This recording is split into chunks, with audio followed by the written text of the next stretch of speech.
আসসালামু আলাইকুম এভরিওয়ান। তো আমরা এসে আজকে ভিডিও শুট করার মেঘের মাঝে প্রচন্ড মেঘ দিয়ে দেখতারা। তো আমি আর এখন সাইফুল ভাই আইছি ওনার ভিডিও করার, কিছু রিলস বানাইমু আর কিছু ফটোশুট তুলমু। মেঘের মাঝে পাক্কা দিনে ভিজাতে আইছি আমরা। তো ভাই আপনার অনুভূতি কিতা ভাই অনুভূতি তো মেঘের হইছে মাঝে যে যে ভিজলাম ভাই? ওই নেগোবি হয় না অনেক দূরে। তারপরে আজকে একটু খেলাধুলা করি, আমি তো লিয়ে এলাম। যে আমরা আছি রাগিব রাব্বিয়া বাংলাদেশ স্পোর্টস একাডেমির মাঠও। আমি অবশ্য ডরে এলাম সিনেমা মাত্র। হ্যাঁ, আমি একটু অসুস্থ সেজন্য নাকি ভিজলাম না, হাতি লইয়া আইছি।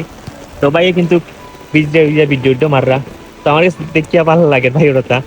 তো শৈশবের কথা মনে হয়ে গেছে ভাই। তো ওরা তো অবশ্য কেউ গ্রাউন্ডে কত খেলা খেলে। যে ভাই এখানে অনেক বেশি খেলা খেলেছি। তো আর একজন আছেন মনে হয়। ভাই শর্ট মারেন জুড়ে মারেন ভাই। ও ভাই শর্ট তো পাক্কা দূরে গেছে কি ভাই, পাক্কা দিনে ফুটবল আর চলিছে নানি ভাই। খুবই ভালো লাগে। তো বন্ধুরা ভিডিওটা ভালো লাগলে অবশ্যই লাইক কমেন্ট সাবস্ক্রাইব করবা। আরেকটা আছে মিনি রিলস, তো অবশ্যই আপনার কাছে ভালো লাগবো। আর মেঘের মাঝে খারা খারা বীজ দিয়া ভিডিও করা তারা একটু জানাইবা আমার কমেন্ট বক্স। তো সবাই ভালো থাকুক, সুস্থ থাকুক। আল্লাহ হাফিজ।